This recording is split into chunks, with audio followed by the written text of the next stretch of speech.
ministry, all those functions devolved where they are. So we see lack of that commitment. However, of course, in this in this supplementary budget, and again, we're saying the commitment, we would wish to see Parliament interrogate this further, to be able to question some of the decisions and cut. For example, you notice that there is a lot of enterprise and financial inclusion resources. And when we reviewed that all this, we found there were approximately 9.7 billion across different funds in the State Department of Micro Small Enterprise, State Department for Youth Affairs, State Department for Gender, quite a number of funds amounting to around 9.7 billion.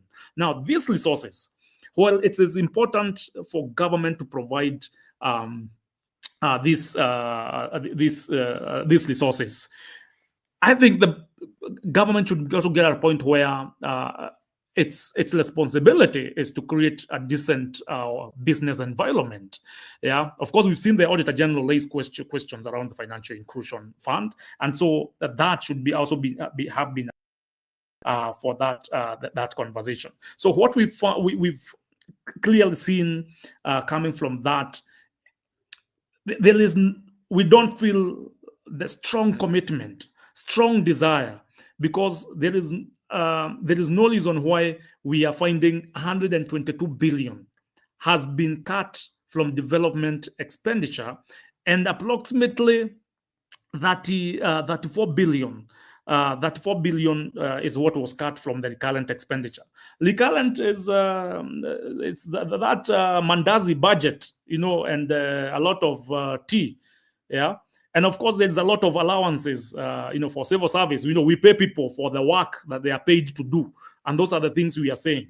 If you have your salary, it needs to be consolidated, and for example, there was a wage, conference or salaries conference, convened by Salaries and Remuneration Commission. That should have formed a very strong base of the supplementary budget. And for example, in this supplementary budget, the SRC, which to a greater extent has also disappointed citizens, ought to have taken and seized this moment to question budget by budget allocation on resources and allowances provided for civil service, so that we are not paying people a salary and also giving them allowances for doing the work they were supposed to be doing. The other question is, of course, we've seen there has been allocation to the State Department. This would be State Department for Economic Planning, which has seen an increase of around 5.2 billion to fund programs and bursaries and medical insurance elderly. Now, and that's at the NGCF Better program. Now, should we be talking about increasing the CDF kitty while we are struggling in raising resources?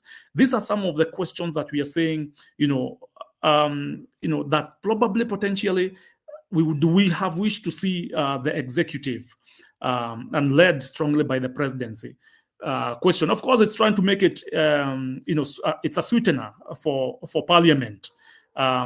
But of course, we know the Constituency Development Fund is a contentious subject and needs to be looked at.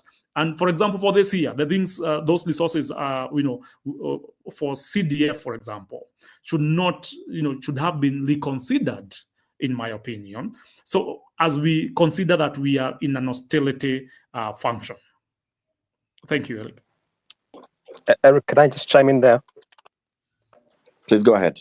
Very briefly, I'll keep it very brief. So James is on the right tangent there. And I just wanted to add that in this window for public participation, and one of the comments that I have submitted is this: look, the PFM Act is very clear in this country that ideally our wage bill to revenue should be at a ceiling of 35.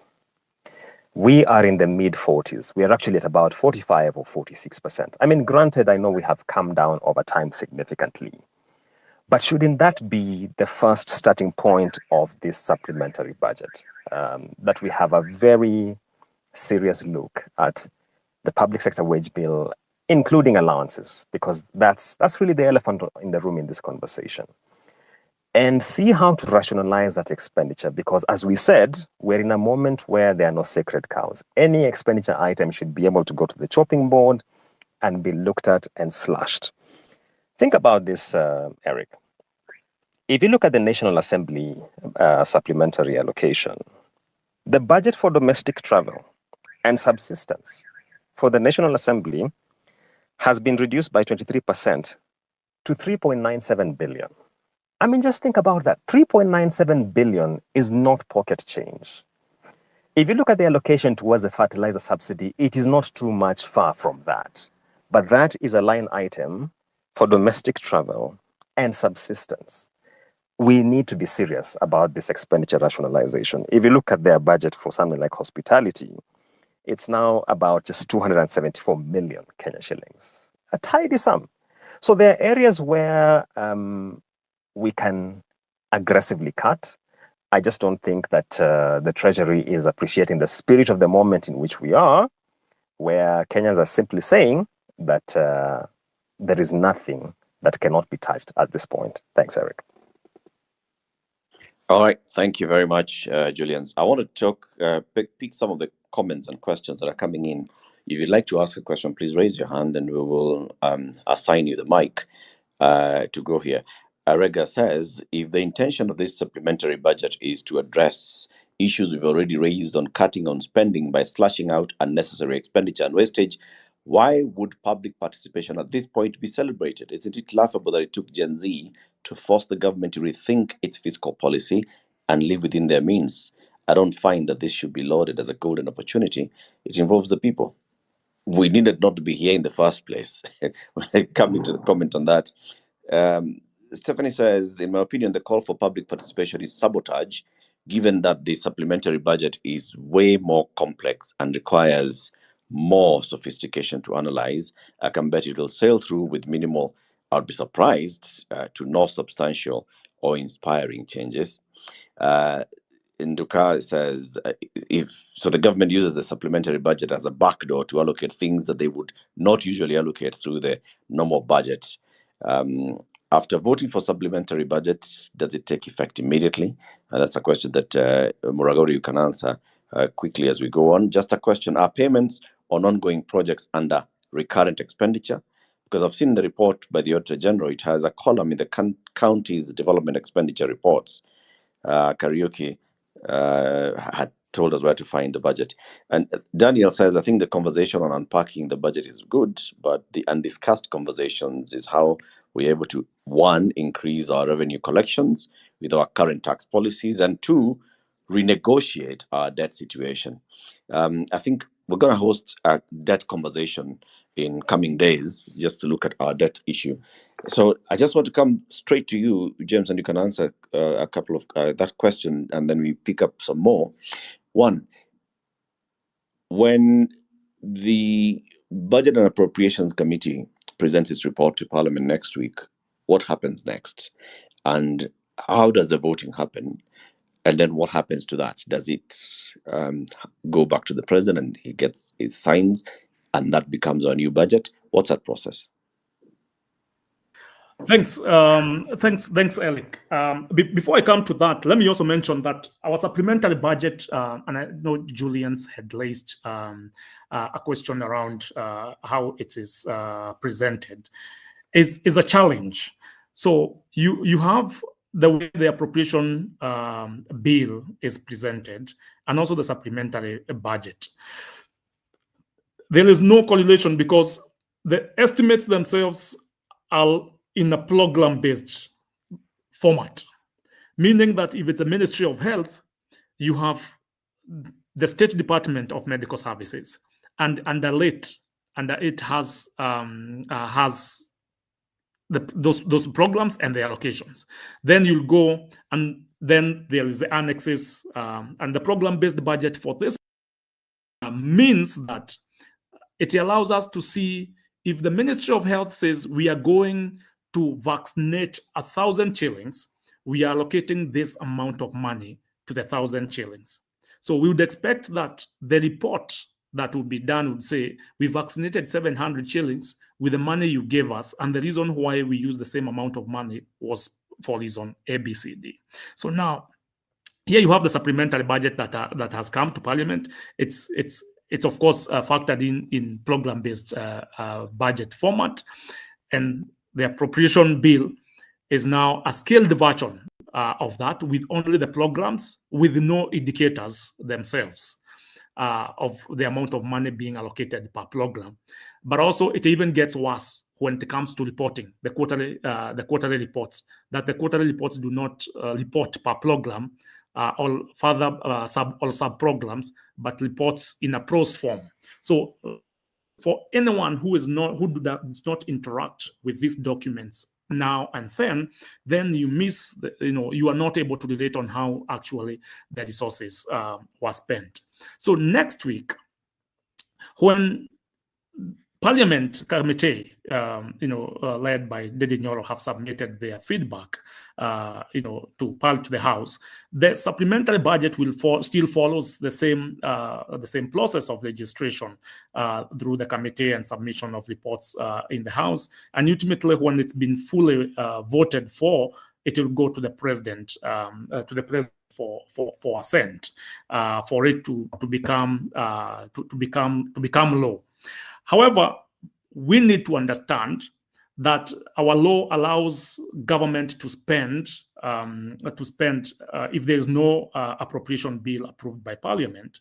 The government is not stopping. There is nothing, if by the end of July we have not approved the budget, the supplementary budget, it does not mean that our civil servants will not be paid.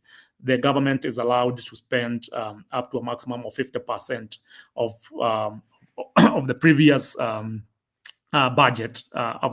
budget within the current vote spending. So that is the leeway they have until we can find alternative of approving, until there is consensus that actually this finance bill. Now, this supplementary conversation by all means presents us a very good opportunity now to engage strongly and team, Dedi Nyoro as the budget chair of the budget committee, and also remembering that we have a parliamentary budget office, which is an institution that is established pursuant to the PFM Act, and parliamentary budget office is staffed with with very skilled team that provides technical assistance to parliamentarians.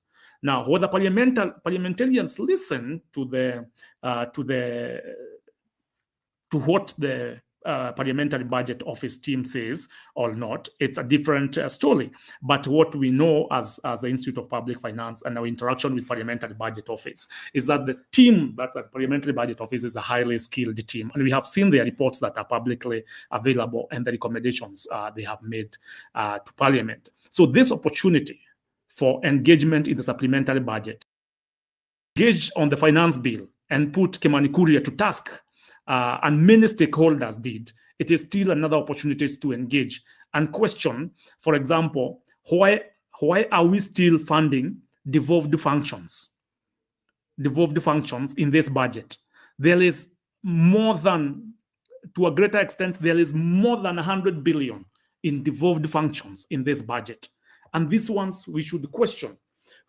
Considering, for example, that the Senate does not engage with the estimates, and which this, probably this was a constitutional oversight. Senate should be able, even Senate, to make its submission to the National Assembly and question why is it that the national government is still funding devolved functions at the national level? Why do we have National Irrigation Board in Nairobi undertaking irrigation in Mwea, for example, when the county government of Kirinyaga can go to do that work as a conditional grant, all with support, so that National Irrigation Board is left to oversee the policy conversation. The amount of resources allocated for the Ministry of Water and regional development authorities should be questioned to a minimum, and the government under the leadership of the president should be able to take a political risk on this one and say, for those regional development authorities, there is no allocation as we transfer the mandate. There should not be any funding for development, cut off. There should be any new development happening for any function that is devolved and still at the national level. We should be able to see Senate. Senate needs to wake up and safeguard the interests of the counties by demanding that none of the county functions being held at the national level should be funded. Thank you. Thank you very much, Maragori. And on that note, I want to open up the floor now. I've seen there's a lady called Ms. Madai who's joined the conversation. Ms. Madai is very, very big on matters of championing public participation on the budget making process. Ms. Madai, I've sent you an invitation to be a speaker, and you can accept that invitation and come in and speak. Let's hear from Tim. Tim Kiprono, you've requested to speak, PFM and open governance enthusiast. Tim, please go ahead. Hello, guys. Eric, thanks for hosting this very interesting conversation, and the two gentlemen, to take us through, the budget process, but also the supplementary budget. Now, I think James and Julian have really raised a very, very important issues, starting with the last comment of, financing county functions at the national level. And I think there's just a rider on that to just, are we also then, financing this function at the county level? Because, there's very high chance of duplication. But I also think then, in terms of just making sure like our fiscal space, is kind of like, it's not constrained as it is right now, dealing with debt and a couple of other things, competing priorities. Should we then start, the conversation of auditing and costing, the functions afresh, so that we know which functions belong to who, and then those functions then follow resources. And then a question for James. So James, you mentioned, that Kenya does more than one supplementary budget, 1, 2, 3 sometimes. And I just left a comment, in terms of, looking at the credibility of the budget, because given that the budget becomes a binding document through the approval process at, National Assembly, are too many supplementary budgets an indication that, we have weak capacity to forecast, because if we are doing a supplementary budget because probably we think we are not going to raise the revenue that we anticipated at the beginning. Is that a sign that, we have weak capacity, or even combination of political, reasons? Because could it be that we are overestimating our revenue to meet, certain interests to just, inflate the budget for political reasons and things? And I would really appreciate that question. And then the last question, Eric, is, so we've talked about, funding new projects, but also then, completing ongoing projects. And I know you mentioned a couple of roads. And I'm just going back to, so we passed some regulations a while, like 2 years ago, the public investment regulations. And I also read a couple of articles, talks about the number of projects that are stalling or incomplete, including 700 on CDF alone.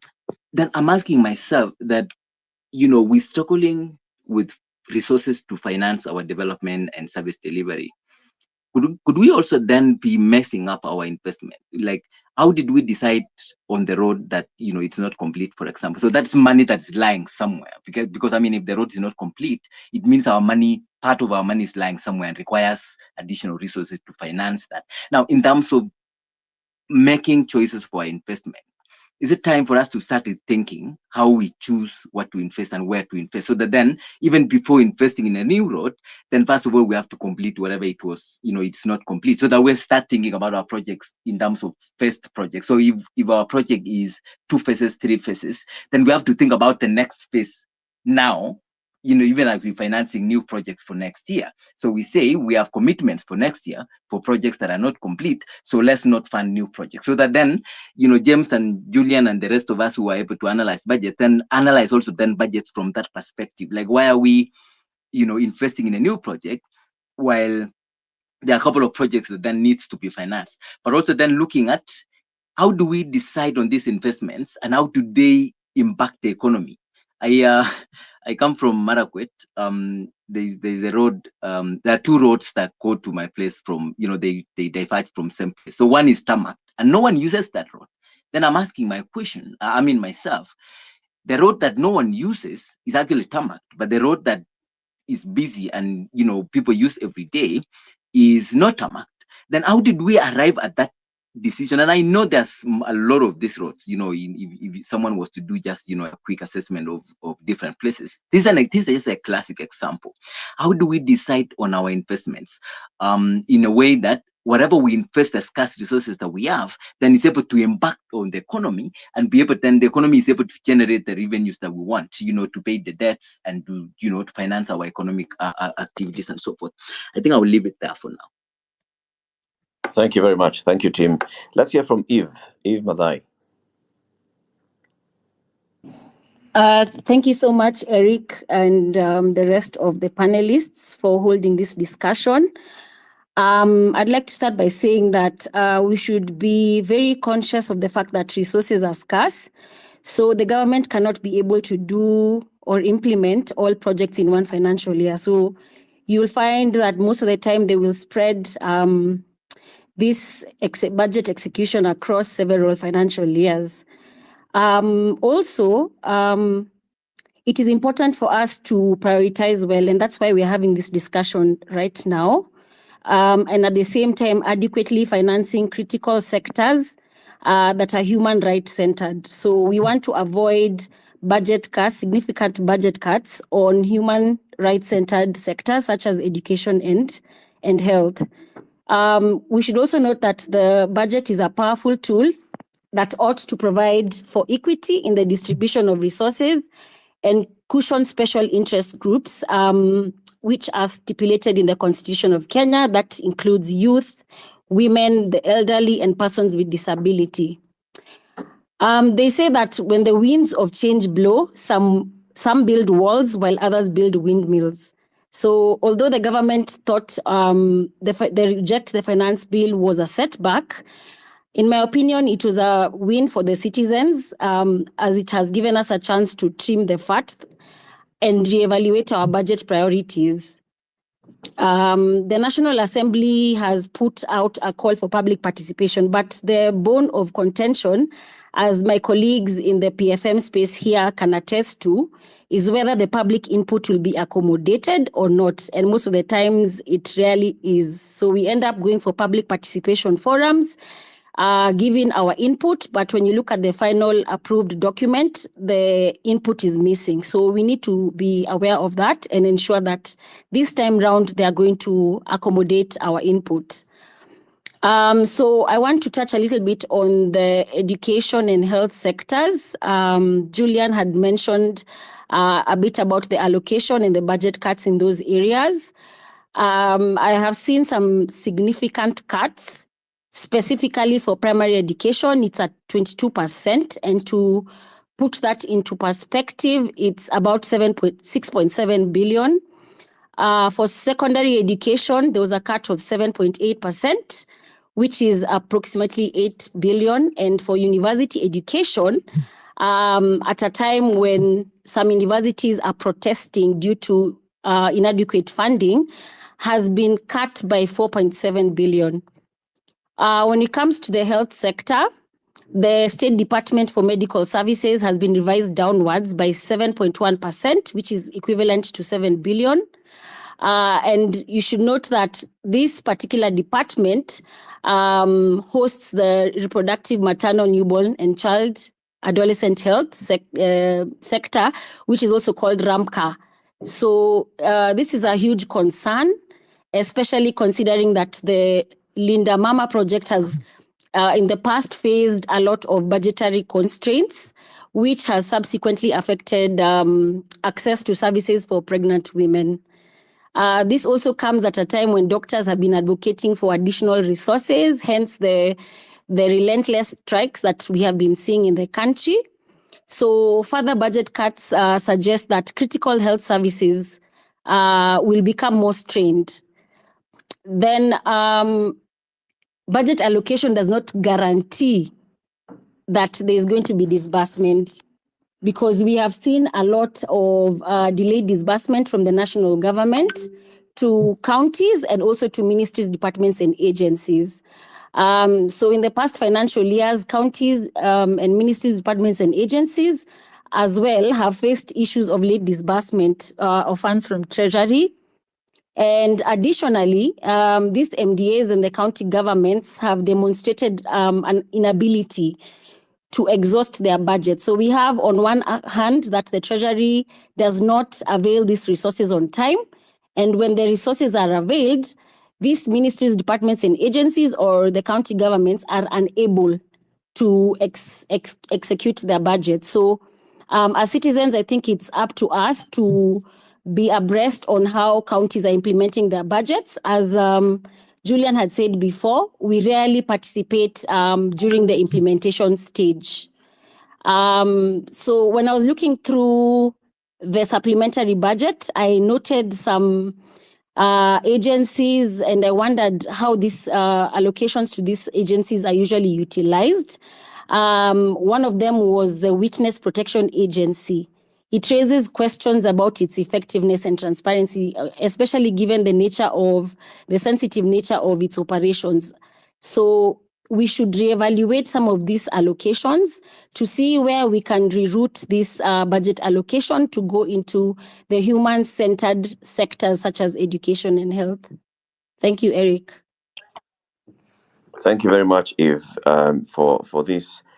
We also have one of the listeners in the conversation who are now designated as a speaker, former Cabinet Secretary Moses Kuria, who's a former member of Parliament and a former member of the Budget and Appropriations Committee who has participated in the budget making process in Parliament. Moses, thank you for joining us. Come in. I'd like, first of all, to get clarity. You want to speak to us as a former minister, as a former MP, or as a voter and a taxpayer? Moses. Thank you, Eric. I will speak and then you can decide as who. Because the facts are just the facts. But let me say that I rarely join spaces, but I saw this topic and it's one topic that is very close to my heart. And I think that the topic that we are discussing today is at the heart of all the issues that the country is grappling with. I would really have wished even to have this conversation on a wider audience, because this is really the crux of the matter. So I have followed the discussion, and I just want to say some few things. One, you asked a question: does the public get a chance to say what they want in a budget? And the truth of the matter is, even before the budget policy statement that you mentioned, we have a chance in the sector working groups. Remember, the budget policy statement is a product of sector working groups, and the sector working groups is really the beginning point of the budget process. But there's still other things which I think the gentleman from the Institute of Public Finance can tell you.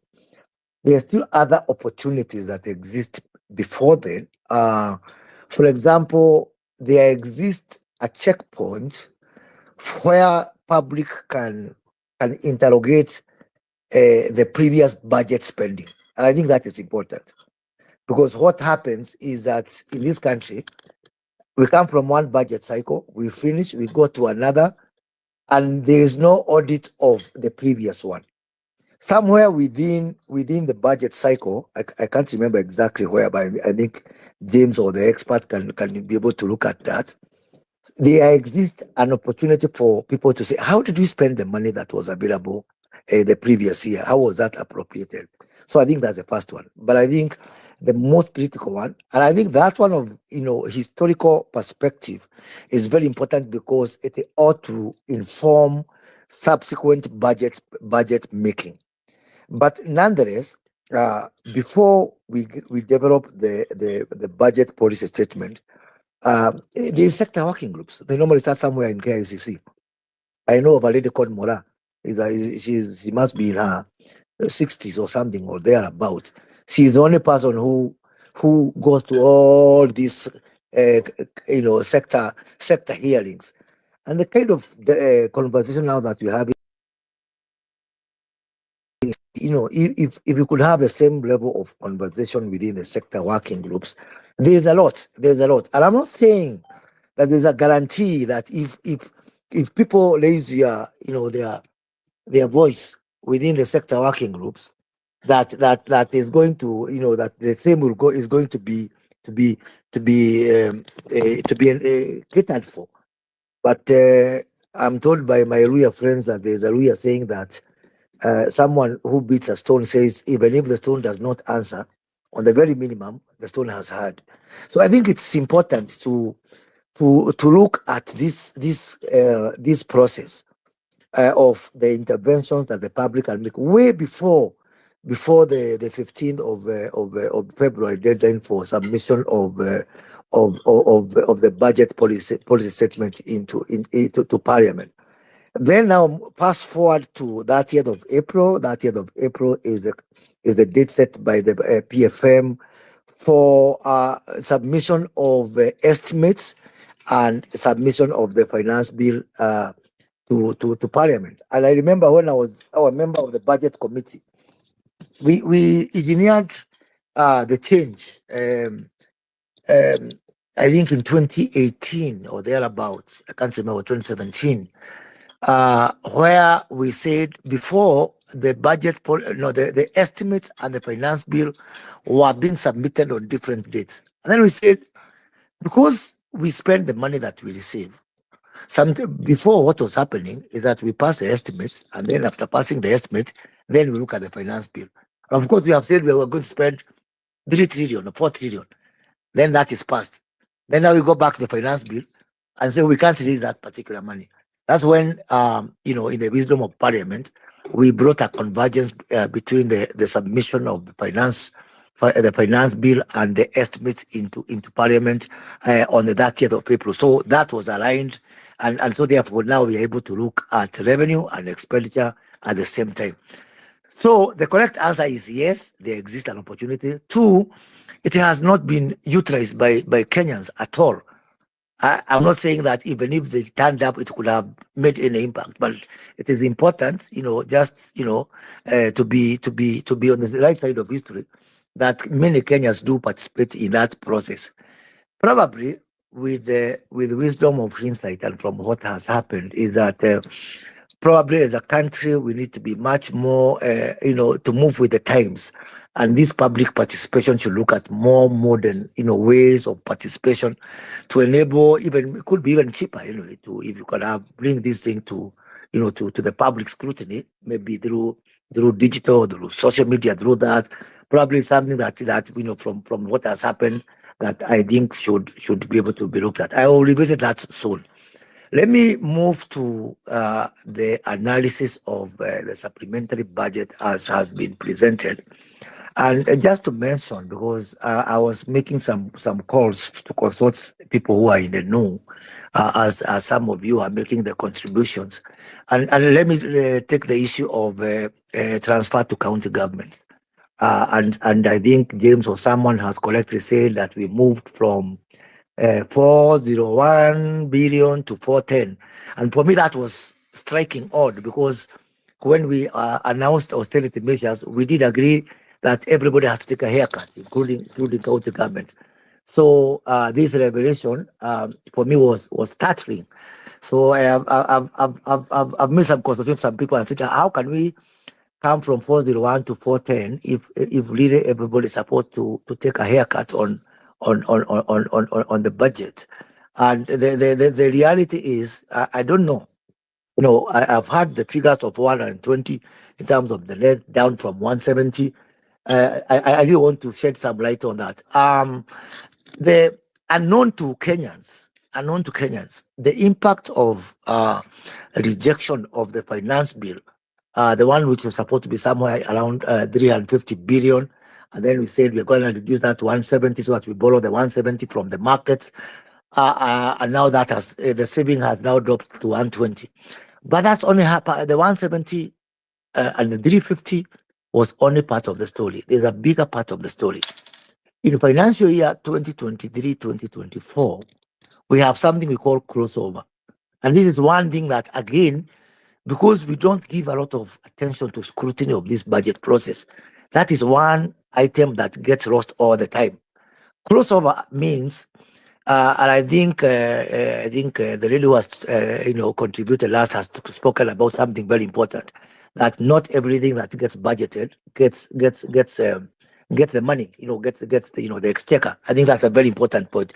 And let me start from that to this contribution. In the year 2023-2024, the crossover amount, meaning how much did we cross over with from the other year that we said this was our budget, but we didn't have the money to fund. In 22-23, the previous budget, we crossed over with 77 billion of unmet expectations from budgeted items. We've budgeted all right, but budget is not equal to money. So we crossed over with 77. And then what we do is that when we open the new budget, we call it the first charge. So we tell MDAs, ministries, departments, and agencies, before you even you look at the money you budgeted for the current year, please look at the people to avoid build up of the pending bills. So we crossed over with 77 billion on our first year of administration, which for me was warning. And I did raise that in several forums. But this year, in 23-24, we have crossed over with 250 billion shillings. That's staggering. That means that is the first charge. That means that that's the first thing you appropriate, because you promised me I budget for this road or for that water or for something, and you didn't give me the money, and now the year has passed. So this crossover has got two options. Either it is dropped. We say that after all, maybe there's no likelihood that that money is going to be spent, or two, it is revoted. So what this supplementary budget has done is actually a two-in-one. It's a budget, it's a supplementary budget to cut in line with the austerity. It's also a supplementary budget to revote some items of the crossover, which said surely you cannot punish people who are already prepared to spend simply because you didn't give them the money.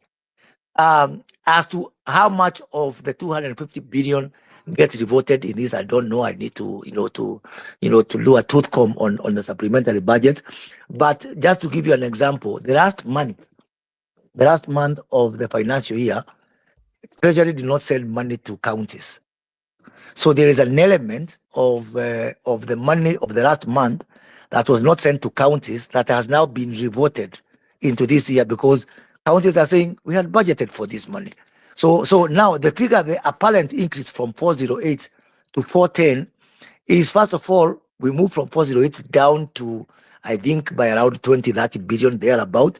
But then that has been now undone by the money that we didn't collect, or we didn't get enough money that we didn't send to the counties there. So we really have a two-in-one, and the experts in here can do some number crunching to see how much of the crossover has been revoted and how much that has sort of seemingly diluted, the austerity as has been announced.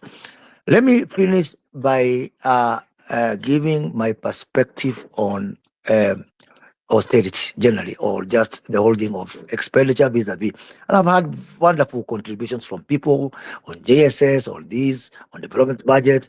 Where are we increasing on? Why are we having more subtle decreases on recurrent expenditure, as opposed to development expenditure, which is more, the gradient is sharper on that. And I totally agree. The reason is very simple, and I'll be very, very, very honest here. The way our budget process is fatally wrong, and I think I've talked about this. You can just Google for all my contribution on for my 8 years that I was a member of the budget committee, that I tried to fix this issue. Forget even about my time in government. Our budget process is wrong because I want you to say a prayer for tonight. You need to say some prayers for the accounting officers. some people called the principal secretaries, who are seemingly supposedly supposed to be in charge of budget. Unknown to people, the way our budget process works, even our accounting officers, they encounter the budget sometimes the same time with the public. They make their presentations the same way that people are saying, oh, we went for this public participation, it didn't amount for much. It's the same thing even within government. Because when we talk about mandarins, when we talk about, a very deep interest, this for me is something very, very, very dear to my heart, because the budgets are owned by some characters called CFOs, the chief finance officers. And what will happen is that the CFOs will do the budget, then present to some desk officer somewhere in Treasury. So then Treasury will compile everything. By the time even that budget comes to cabinet, first of all, the timelines are very squeezed. Oh, we have got this constitutional timeline. We have to comply with 15th of February for BPS and so the whole budget process is made at the at gunpoint. You can say that, and that gunpoint is a gunpoint of timelines. And if it is a problem for the public and for people, people who can be able to interrogate, it's even a bigger problem for people within government itself. And that's something that is, we cannot fix, these issues until we fix that issue. So we've been grappling with something called zero-based budgeting. And I want to refer you to a report that my committee did in I think 2016 under Mutaba Musimi. We had an audit, value audit, something called the value audit of the budget under Mutaba Musimi. Edward Ouko, then as Auditor General, is the one we contracted. That report is publicly available from parliamentary records, so that you can be able to see the value for money audit of budget, not just from a national government, but especially an audit of devolution and a question of whether devolution is answering to the needs of Kenyans. Now, so Moses, what needs to be done is because, as I conclude, the issue is what needs to be done. We need to provide more ample interrogation on the expenditure, and especially of recurrent expenditure. I am now from this conversation reminded of the terms of reference that we gave on that committee that's looking on debt, and by reflection from this space, I think it is important to expand the mandate of that team to also have a look at how we come up with our recurrent expenditure and to give the public a voice on recurrent expenditure. Because as I've been saying consistently again, that's where the animal lies. That's where the problem lies. To go for more modern ways of allowing the public to participate in the budget making process, not just going for some meeting in KICC or whatever spaces like this and digital that need to be brought in space. And three, I have heard of something called Okowa Uchumi something, and I'm assuming that is a combination of several actors and players within the civil society or something like that. And I think that that kind of a meeting of minds need to be expanded to also include those guys in government who are, because otherwise you'll be speaking to yourself out there. I think a mechanism needs to be found whereby those wonderful ideas are also fed into those people who make policy. I thank you. Thank you very much, Moses. James. Thank you very much, Moses. And first of all, it is not lost to us that the current crisis we are in as a country right now was caused by the budget committee that you served in the last two parliaments. That budget committee in parliament was spineless.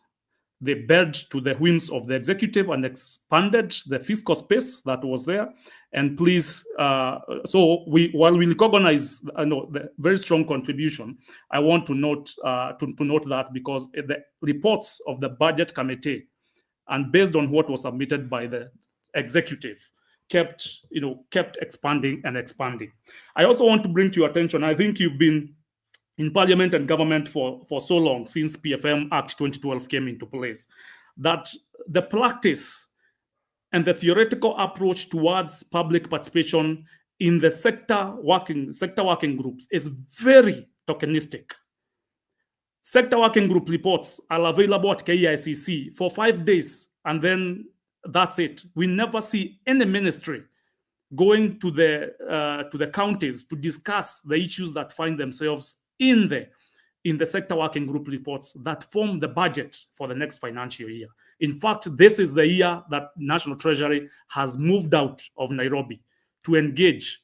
And I'm talking this having been the one who does the open budget survey. And one of the things we assess is how sector working groups report are computed. Sector working groups reports, to a greater extent, are technocrats in government and donors, those who fund them. And it's okay, but we have to move public participation from a tokenistic perspective to a realization that it's a constitutional right to citizens to participate on that. And we are very grateful because you bring insights from a legislative and from an executive perspective that enrich this conversation. And key things you've mentioned, for example, I would agree to a greater extent from where I sit on us putting in more money in the supplementary budget to the counties, to the counties, and cutting the largesse at the national government. We are leaving 85% of our taxes and at the national level, and 15% that goes to the counties. Service delivery happens at the counties, and that's why it's very important for all of us in this space today to ensure that you put in your feedback to the Budget and Appropriations Committee. Let's demand as citizens that counties should be funded properly. Just in case the UDA brigade has forgotten, the chapter on strengthening devolution in their manifesto committed to completing transfer of all functions, constitutionally earmarked as devolved function to counties within 6 months. It's 23 months later, or give or take 20 months later. I think we need to see none of those functions being funded at that level. And it is not lost to us, even as Moses was taking to us through the crossover of around 77 billion. We know major part of it was the drive by the executive to overstate our revenue, and also failure by Parliament to question the decisions around our revenue. While we have progressively seen our revenue increase, expenditure has shot up more than our revenues. And I think there is an opportunity to rectify that in this supplementary budget. As citizens, we cannot afford to give up on our country. And the basis of our country is the social contract between the state and its people. The state and its people.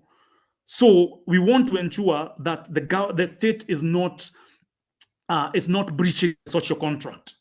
If it's the elderly, the stipends that they receive should be received as part of social protection.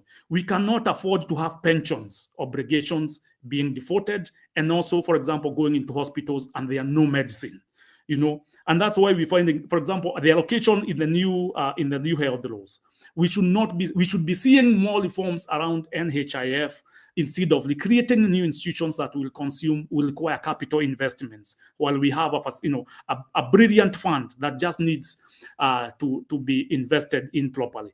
Also, we should see much more investment in public finance oversight institutions. Thank you very much, and back to you, Eric.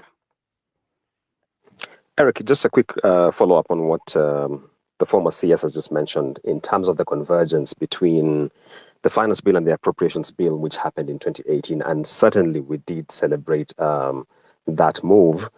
But some of the feedback that a number of us, myself included, submitted about that was that convergence between the tabling of the estimates on the appropriations and the finance bill was not enough. What this country needs, and what we still suffer from today, is that we need to see the costing for finance bill items. And what do I mean by that?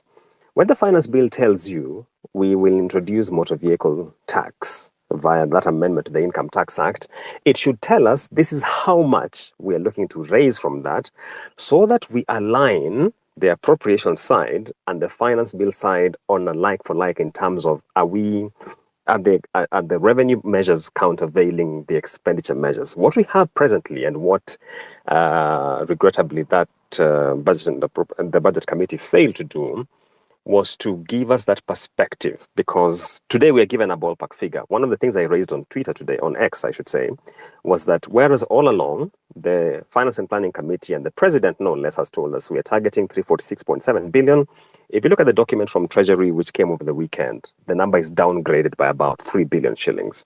It's not about 344 thereabout. So you begin asking yourself, was this downgrade? Was this oversight all through the while? How exactly did we arrive at this figure?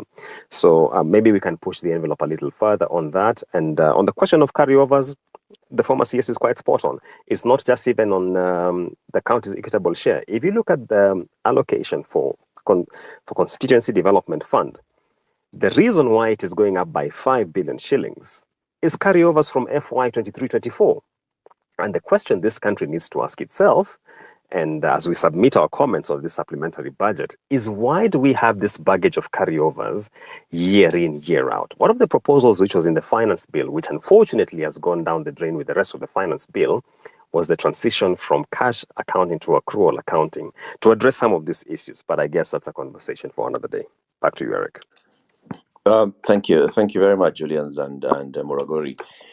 What open up the conversation so we can hear from more people. I know, Moses, you want to come back, but just hold on a minute. Let's hear from others. One of the things that we've heard, of course, as we were preparing for this conversation is, another manual.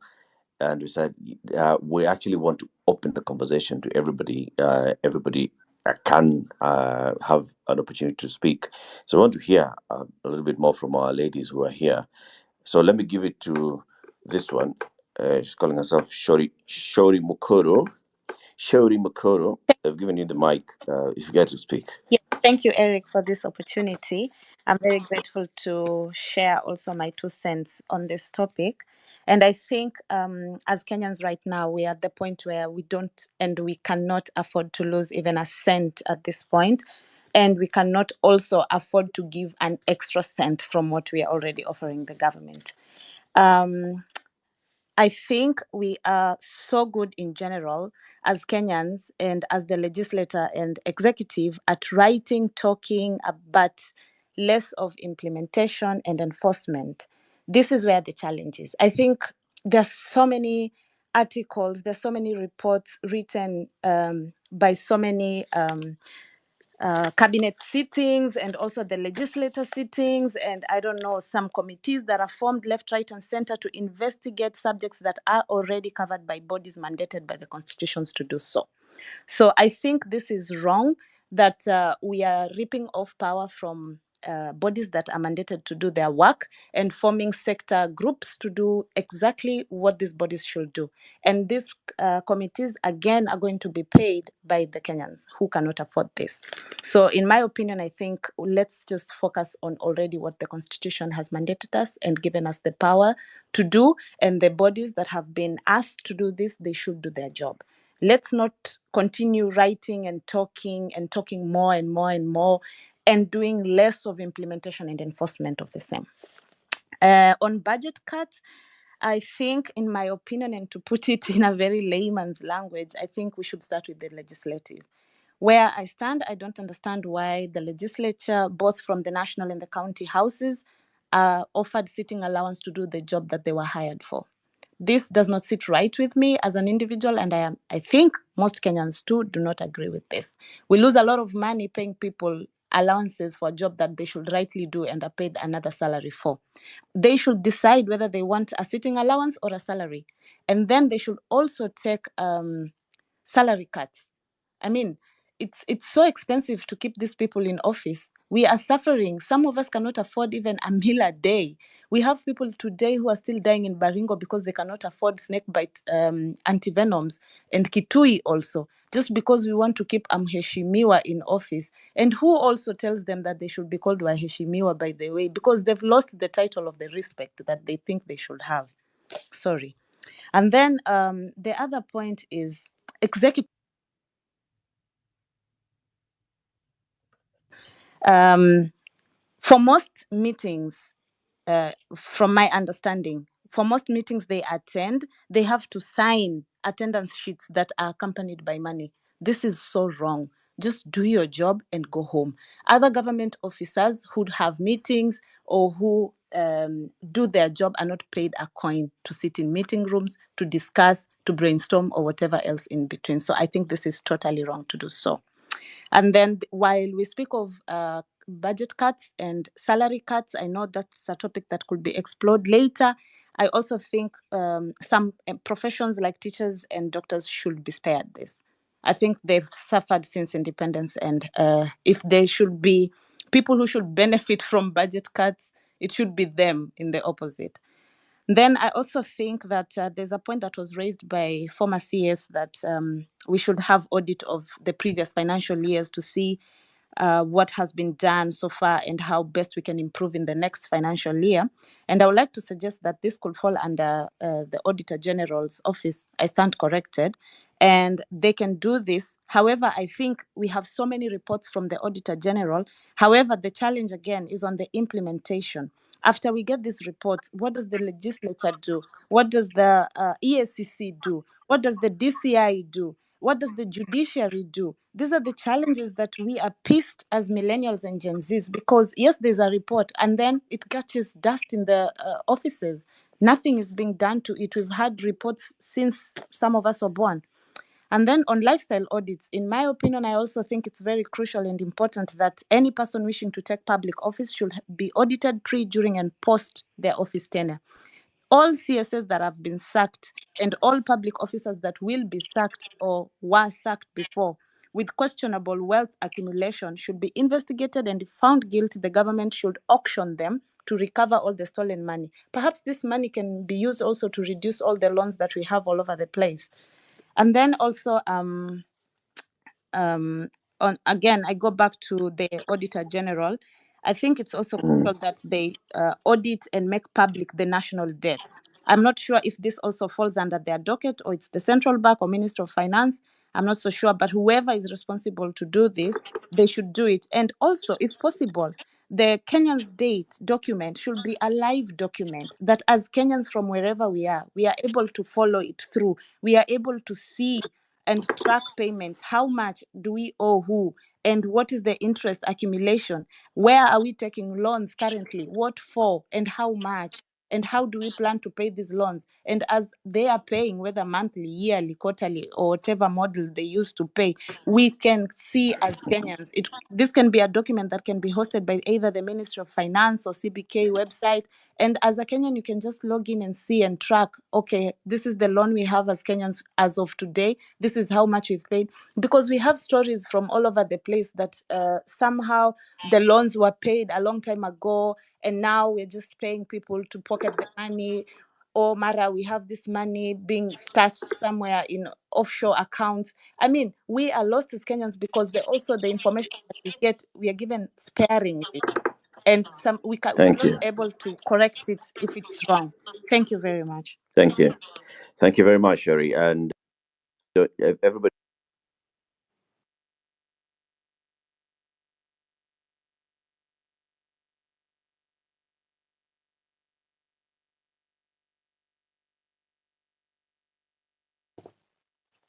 Eric, I think you went on mute. Oh, sorry. I don't know what happened. I was saying we started this conversation at 7, and what we wanted to have tonight was to basically just highlight the fact that we pushed for austerity in word and deed. And the point now of deed is where we are at, because the National Treasury has submitted a supplementary budget to Parliament where they're proposing to cut several line items. And my co-host this evening, Julian Zamboko from the Nation Media Group, and James Muragori, who is a public finance management expert, CEO of Institute of Public Finance, have taken us through what it contains, that supplementary budget. What are the main areas of budget cuts? Where are we seeing, and what should our focus be focusing on? So as we continue this open dialogue, I want to bring in Dr. Violet Mbiti. She's a public finance management expert and co-founder at Kenya VMF. Dr. Mbiti, come in. Let's hear from you. Thank you for the opportunity, Eric. So yes, now we can see that there's a budget cuts, but now my concern is like year in, year out, you find that the National Treasury delays in releasing money even to the counties. And with that in place, you find that service delivery is affected. Like for example, you can see like even with the current budget cuts, key sectors have been affected. So you find that there's a budget cut, but then after that, you find that release of money delays. And once there is delay, that means that implementation of projects is going to be affected. Case, for example, year in, year out, you find that in Kenya, the World Bank has been supporting the Kenya Youth Employment Project. And you find that even in the counties, you find that that there are ICT hubs that were meant for youth so that they can utilize, so that they can also learn the virtual skills. Unfortunately, at the moment, those digital hubs are now like white elephants, because some of them were constructed in 2018, but even as we are speaking right now, they are not operational. Some of them have been converted into churches. So my point is, the government I don't know what solution can be done to ensure that money is released on time. And number two, instead of every time introducing new projects, why can the government just also make like those ICT hubs operational? Because right now you can see that the government said that even when they went to Silicon Valley, that there are funds that they received to empower the youth. But at the same time, you find that there are already white elephant youth projects that are currently in place, but nothing is going on. Thank you. Thank you. Thank you very much, Dr. Violet. FCPA Hesbon Omolo. Yeah, thank you so much, Eric, Latiff, and the entire hosting panel. This is a very good conversation. My name is Hesbon Omolo. I serve in the Institute of Certified Public Accountants as a council member.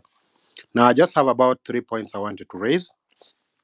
One is that now that the budget is back to us in terms of the supplementary budget, we need to also ask ourselves the good clauses that we really needed to onboard that somehow went with the rejected finance bill.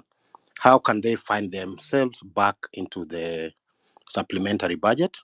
And I'm looking at things such as the accrual accounting, which is very key towards accountability in the public sector.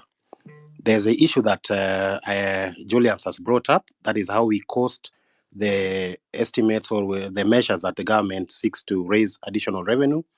It would be easier to bring that into the perspective so that when you compare both the budget estimates and the finance bill, then you're able to compare and equate figures and easily track what is it that this measure is proposing.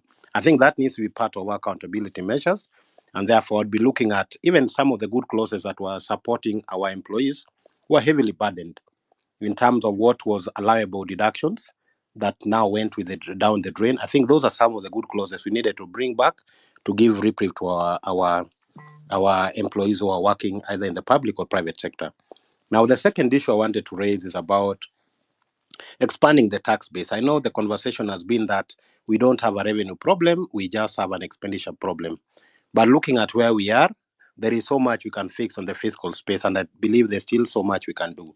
But having looked at that, we must also ask ourselves very critical questions. We have more than 22 million adults in this country who, by any measure, have ID cards.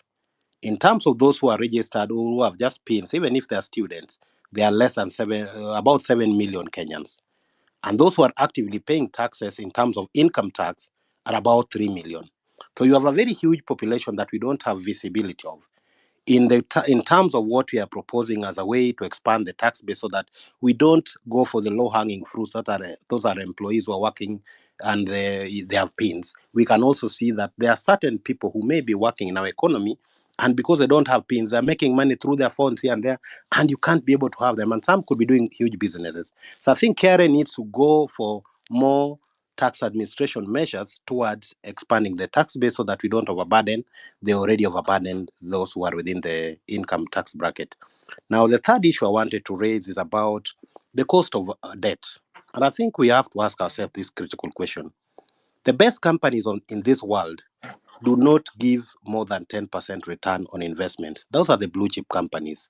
There is a company called Kenya giving 15% return on investment to those who borrow domestically. It is killing our nation. $1 trillion in terms of debt service. 80% of that money goes to domestic borrowers. Only 20% goes to external debt. Yet the public debt portfolio is 50-50.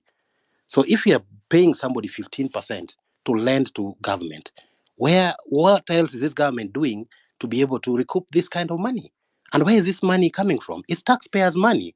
So we are bleeding the very common and poor man to service the interest in a certain space. So we need to ask ourselves a wider conversation. I know if we balance our budget, the appetite for borrowing goes down. But this is a conversation we must ask ourselves. Is it sustainable? Even for those who are lending at that level, you can't be predatory as a business person because we are a capital nation. But is it sustainable in the long run? The truth is, we are paying interest on domestic debt at a rate that is higher than the entire public sector wage bill. We must have a conversation around that. And I think that is very important. And finally, Parliament gobbles about 44 billion of our public resources. Judiciary, which has so much, very high number of employees, it has a much wider space to work in, has a budget of less than 24 billion. Surely, as we look at these budget cuts, we need to relook at what we are spending in Parliament.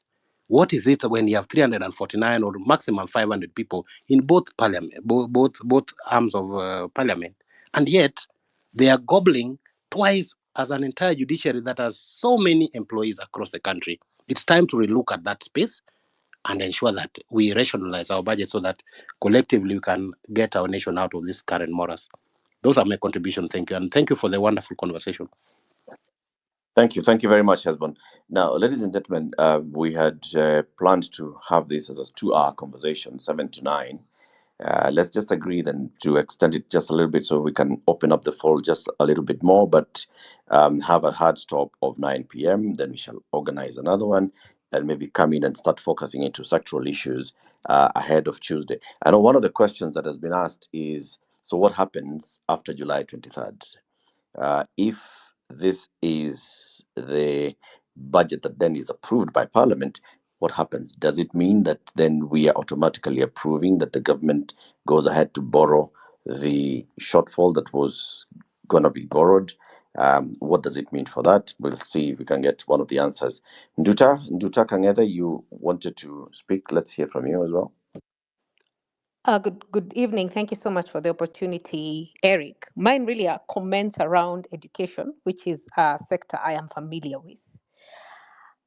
I keep wondering why, and I'm not a public finance expert, but looking at this particular sector, I keep wondering whether we actually budget or we engage in writing pieces of fiction.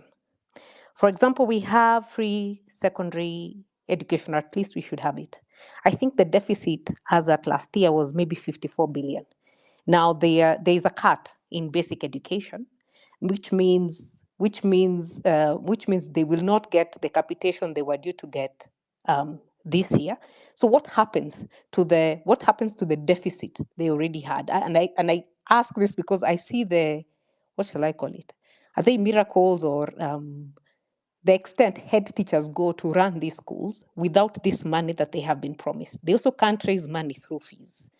I also wonder so I keep wondering if we can't raise this money, why do we say that we will give it then? Why make plans with it? Why can't we actually sit down and come up with the true cost of education? Look at something like exam fees. I saw that NEC is not getting allocation for invigilation anymore. Now, in the previous government had, I think, I can't remember if it was 2016 or 2017 thereabouts, declared that there would be no child in this country would pay exam fees. From that time to now, they have done like every year, every financial year, they've given maybe 4 billion for that exercise. They have not factored in the increase in number of students who are taking the national exams. And I think NEC is functionally insolvent. So I keep wondering, and they're paying these exam fees even for kids who pay very expensive fees in private schools. So I keep wondering, how do we arrive at certain decisions that have implications? So we take away what is needed while funding what is unnecessary. For example, why pay exam fees and reduce school feeding in a time when inflation is high, when there was drought, and then there were floods? Like, I don't get how we make these decisions. Look at how shall we call it? Look at the duplication of roles. TSC is funded for quality assurance. The Ministry of Education is funded for quality assurance. So I keep wondering, at what point do we actually sit and have a conversation as a country around what it costs to educate? Who is doing what? Can we reduce wastage? I mean, I think if we actually do this, then we can have reasonable conversations. But to cut budgets for sectors that are already stressed, I think it is a horrible thing to do, and it doesn't speak to the spirit for which Kenyans went to the streets and some died. Thank you, Eric. Thank you. Thank you very much, Nduta. Analyst Stella Swake.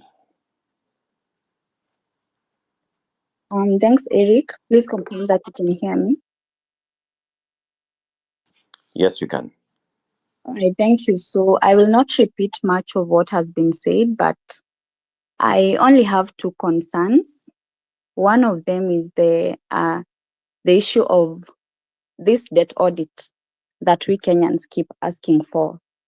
So I keep wondering what we expect of it, because as we have kept saying, money has already been spent. So for me, and in my humble opinion, I think that an audit on expenditure would make more sense, because then we will take accountability of where the money was used or what the money was spent on. But looking at debt, the money has been spent. It already got here. So it has been spent, and that is it. And probably we have even paid for some of the debt that we took, that we are about to audit. Number two, there's that issue, or this issue of development expenditure always facing the brunt of expenditure cuts. So we ask for austerity measures. Development expenditure gets the cut, most of it, and then recurrent expenditure just gets a small percentage of the cut. Then, for example, for a fiscal year like FY 24-25, we have an additional deficit, given that we were expecting to raise 346.7 billion from the finance bill, and only 122 billion has been cut, meaning we have an additional deficit of around 224 billion.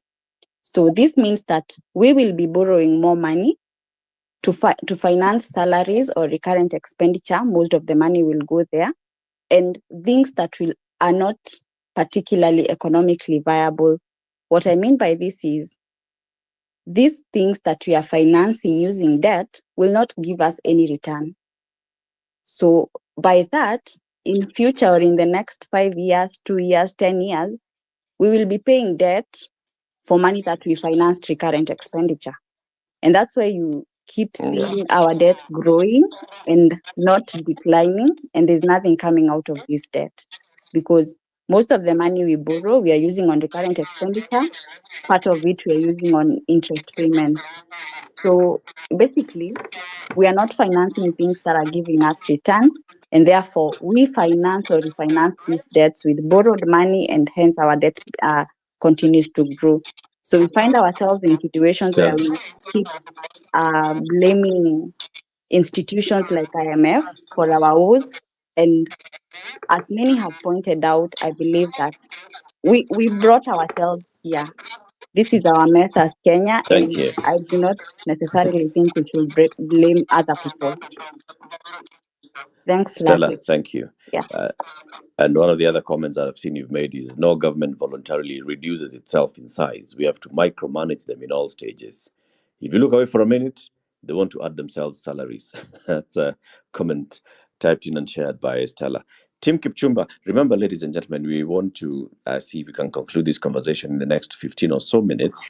We will organize another conversation in coming days, which will look into the same issue of our budget as is being proposed now, the budget cuts and the expenditures where they're going, and also extend further into the whole debate about the public debt and auditing public debt. There are many who say we don't need to audit the public debt. Others were saying we ought to. Others were saying we should do it in a different way. That's a conversation for another day. Tim Kipchumba, let's hear from you. No, I think you summarized it, Eric. I really apologize that I joined the spaces a bit too late. I think I was just answering, or rather offering the point of view for Stella, which is, I think there's a school of thought that part of a significant portion of our debt may have been contracted unconstitutionally. And since we are now wiring more than 1 trillion Kenya shillings in interest service, we are getting to the place where it's almost unsustainable for the country. I don't even think it's already unsustainable as a country.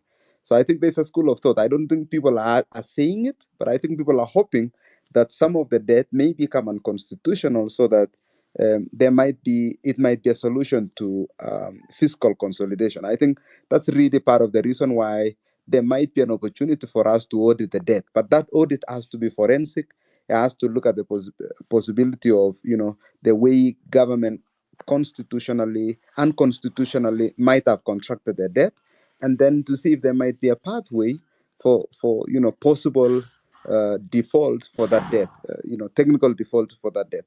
I think that's really the other school of thought for folks that are looking at the possibility of, what portion of that debt might be considered unconstitutional. Thank you, Tim. Let's hear from Ngena Tax Nerd, Ngena Mutava. Hi, Eric. Hey, we can hear you. Go ahead. I have a very small comment. Mine is mainly on the education, because the cuts seem to be targeting education. And for a country that is where we're at, I don't understand. Like, I have tried to figure out what the logic might be, why the government would think that the one place to get money would be from the education sector. I can't see, because for me, this is akin to telling your kids, you can't go to school, but daddy's going to buy a new car. Daddy's going to buy a new car. Daddy's going to build a new nice house, but you can't go to school. We don't have money. It baffles me. Like, of all the things that I think our government has done, this one is the one that I find the most baffling, because why? Like, what is the logic? Is it bad for kids to go to school? Is it wrong for them to go to school? Or are they now too learned that they're making so much noise that now we need to reduce the amount of education that they have? Like, what's the logic behind it? Because why would you still have a large budget for, say, development, say, of State House or maintenance of State House, for example, and then the one place you want to cut the most is education, and you're cutting at TSC level, meaning that employment of teachers is going to go down, and then you're also cutting basic education. It baffles me, to be quite honest, and I think it's very unfair, because I think it's just very unfair. Thank you. I hear your passion. Thank you very much for that. And I think it's important in these coming days that we all take a moment just to look and internalize, what does it mean? What do the budget cuts mean? What does it mean that, for example, we are not going to be able to finance our education sector to the tune of 8 billion shillings? Where was that 8 billion shillings going to go? Was it going to employ new JS teachers? If it was going to employ new JS teachers, if you don't employ them for a year, what does that mean to the children who are actually going to join grade 7 shortly, who are in grade 7, who are going into 8, the 8 who are going into 9? What does that mean about that? And what's the impact of it for our education sector? What does it mean for our health sector if we don't finance these things? And what's the price that we are paying for that? As we come towards the conclusion, I want to hear from, I'd assigned the mic to two people. I think it didn't get to them. But I see, if you had an extra comment that you wanted to make, can we hear from you? Yes, thank you, Eric. I've read a couple of comments here on this basis, lamenting on the fact that budget process is very complex. However, there are certain CSOs that have come together to curate these conversations and facilitate them on various platforms. They include the Nairobi Eastern and Central Regional Budget Hub that has 13 counties from Nairobi up to Tharaka Nithi. We also have the Lake Regional Budget Hub, the Rift Valley Regional Hub, and the Coastal Regional Hub. So this space keenly follows on the budget process. So at any time when there's a budget decision being made, we usually convene and we have mobilized budget champions from across the country. We deliberate on these budget documents. We draft memos and then we attend public participation with these memos. We can no longer leave the conversation to be restricted towards this government-led budget forums. We need to be very conversant with what the budget process looks like, be able to analyze these documents because one document leads to another. The finance bill process already commenced earlier in the year through the budget policy statement, where those figures were already cast in stone. So if the public was involved from that level, would have been able to avoid some of the decisions that were made in the finance bill. So it is important for all of us to be very keen on all the stages, and the budget process starts from August, spanning to when the budget estimates are approved.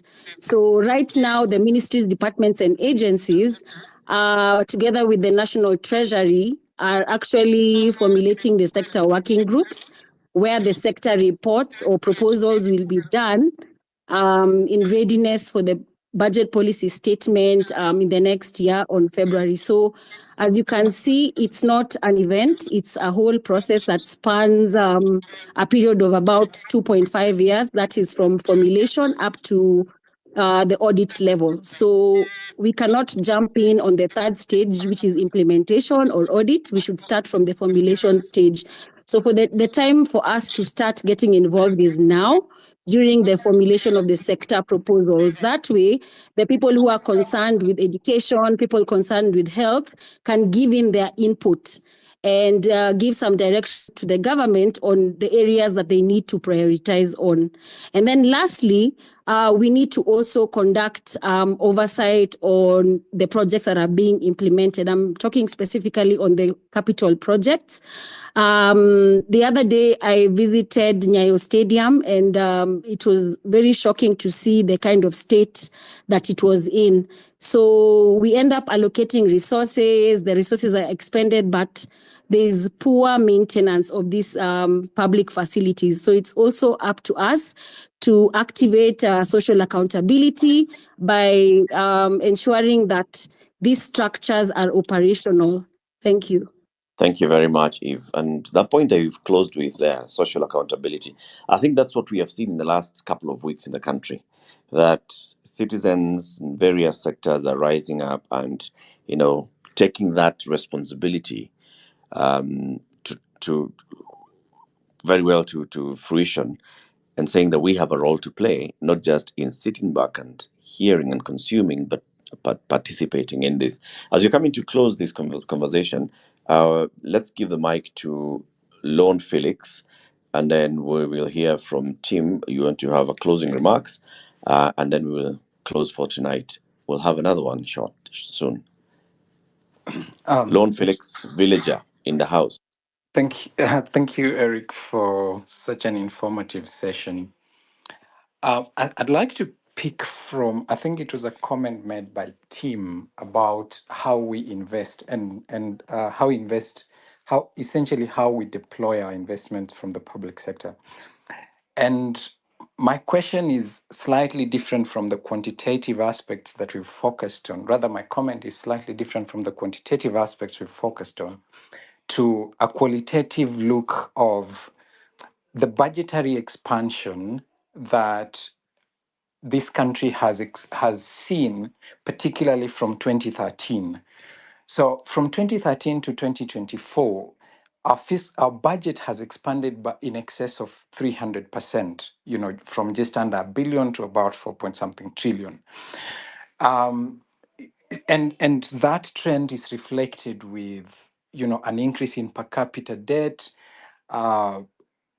again, increasing in excess of probably 300%.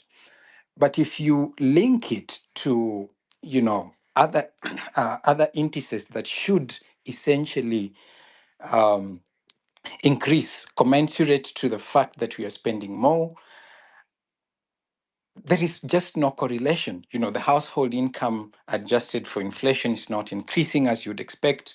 Unemployment rates, both overally and, within specific segments of the population is increasing over time. So what I keep on wondering is, what is this inefficiency within our allocation of public resources framework that is making us spend so much, but then realize so little in terms of development, especially at individual level? Is it a pointer to what we usually hear, that probably $1 trillion shillings out of our budget, or a third of our budget, is actually budgeted corruption? I mean, that inefficiency is so much, Eric, that it can only speak to corruption. It can only speak to misallocation of resources. It can only speak to us putting our public resources in sectors that are not catalytic, and so are not actually leading to a return a commensurate return, for that matter. So the comment I have, and probably Eric, you could consider looking at this in our subsequent conversations, is yes, our budget is increasing and it's creating all this pressure. But could it also just be that we've made the cost of development in Kenya too expensive unnecessarily, and that there is actually a potential for us to relook at where are we spending, how much are we spending, and things like that? Thank you. Thank you very much, Lone Felix. And Tim Kiprono. Yeah, sure. Thanks, Eric. It's been really informative, and I'm very excited that you're planning something similar for us. In fact, I mean, we can do this the whole week, and we can sustain the conversation. James and Julian would tell you that there is enough data and information to talk about the whole day. Now, I'll pick a couple of comments. So first of all, the last speaker, it's really a very important conversation that we should have, and I'm happy to pick that up, and then we'll figure out how do we make the money that we have work for us, enhance our revenue, but also then work for the individuals that pay taxes at the end of the day, because we cannot pay taxes and then we're not seeing it coming back. Now, one thing about education. So I looked at the budget, not the supplementary one, but the initial that, the supplementary budget, I'm going to look at it. Scholarships and bursaries are spread across 13 departments or government agencies. And the one with a lot of line items is State Department for Foreign Affairs, with 64, I would say, spending units, or Kenyan foreign agent, missions. And if you look at the total money going to bursaries, scholarships and bursaries, is close to 200 billion. That is national government without even looking at CDF, and looking at county governments, which I would imagine another 50 billion or somewhere there. Now, the question is, and this is for us, and even I'm hoping that the committees members in parliament are listening, or even the clerks, is why do we have all this money spread across several departments, and what is it for, even in our missions and stuff like that, when education is still expensive here? Should we start redirecting this money first to the education institutions and make education free? Now the second one, the Office of the President has several things that I think Parliament should cut, beginning with things to do with arid and semi-arid initiatives. What is that doing in the Office of the President? Okay. And then you have a State Department of, similar function, with almost 2 billion. And then you have that kind of function in the Office of the President. And then there's several, so that I don't keep people for long. Just one last item is state corporations as 3 items or line items within the presidency. So the first one is state corporations for oversight office, with 29 million. State corporations advisory committee with 144 million, which is a new office in 2024-2025. And I'm hoping that this was one of the things that has been cut in the supplementary budget. And the last one is Inspectorate of State Corporations, still within the Office of the President, with 132 million. And then remember, there is 77 million in Treasury for something related to corporations. What are this? Right? Like, it's just annoying, when you look at the budget and then you talk about we don't have money. So guys, let's close here, and I'm hoping that next time we can pick. There are several other things that we can look and we can talk about, which are duplications. Even before we talk about what else can we do to live within our means. There's just several things that we can cut. Tim, thank you very much. And I know your namesake Tim Kipchumba would like to speak, but Kipchumba, I'm a radio guy. I work on the clock. And we had said we're closing this at 9:30. I'd like to honor that, and we close at 9:30. So Tim, no, I just want to request you that let me mute you and bring in James Muragori, my co-host, so he can just come in and sort of sum up tonight's conversation, and then we will plan and another one in this series and announce it in good time. James Muragori, please close for us. Thank you, Eric, and all of us for engaging in this very insightful conversation. Now, this supplementary budget and the attendant budget cuts that have been proposed present for us another defining moment for this country. We have an opportunity to engage and push the government to live within its means. This supplementary budget, if all of us were to engage, if everyone in this conversation, over 1,000 people, just like we did with the finance bill and engage the finance committee, send our recommendations to the budget and appropriations committee. I know the National Treasury had very short time that they should have engaged us so that we propose what they needed to take to Parliament, which didn't happen. Now we have an opportunity to engage with Parliament. Everyone needs to get a copy of the supplementary budget, go through the line item of your interest, submit your recommendation to the Budget and Appropriations Committee, and let them know that as a country, we should not take anything less than 346 billion that was in the budget estimates. KRA has done its part. They have met the targets, the revised targets that they had for the financial year 2023-2024. And now as we go to 2024-2025, we can push a little bit much more. Austerity should not be able to target, should not be allowed to target the most vulnerable section of our population. Austerity should be able to target the largesse of the government. It is an opportunity we have to redefine our country and to support the strengthening of institutions. Because we the people, Charles, thank you very much, Alec, and I bring it to a close. Thank you very much, James Muragori, CEO, Institute of Public Finance, and other co-panelists, Julian Zamboko, business journalist at the Nation Media Group. Everybody who joined these X Spaces tonight, everybody who contributed via comment, by listening, by sharing, and those who also spoke, I want to thank you all very much. we'll be organizing another one, and we'll publicize it in good time, maybe on the same conversation and going forward in other conversations. Asanteni sana. Like I said, I'm a radio guy. It's 9:30. Have a good night wherever you are. Have a good day. Asanteni. Up to the next one. Have a good one. Bye.